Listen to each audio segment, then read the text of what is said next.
Upacara Hari Santri tahun 2021 yang jatuh pada tanggal 22 Oktober berlangsung sederhana di pelataran Balai Kota Bogor belum lama ini. Wali Kota Bogor Bima Arya Sugiarto bertindak sebagai inspektur upacara dan dihadiri seluruh jajaran Forum Komunikasi Pimpinan Daerah Kota Bogor. Dalam sambutannya, Wali Kota Bogor menyampaikan 3 tugas utama para santri sekarang ini, yakni memberdayakan umat, menyatukan umat, dan penguatan di semua bidang. Menurut Bima Arya, para santri harus bisa tampil di depan ketika ada rongrongan terhadap keutuhan dan kedaulatan bangsa.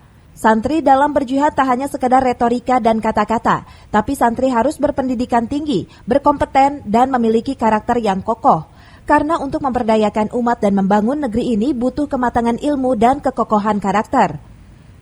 Tadi ikrar sudah diucapkan. Harus ada di barisan depan ketika Pancasila diganggu, ketika NKRI dirongrong, ketika Bhinneka Tunggal Ika dipersoalkan.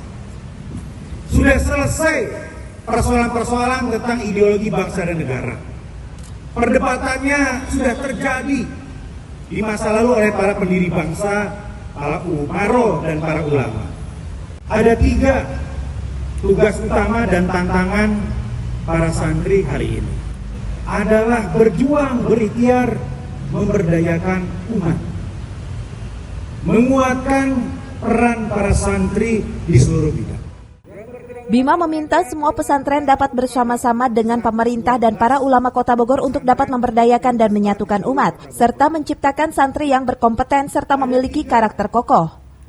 Dari Kota Bogor, Herman Bons melaporkan.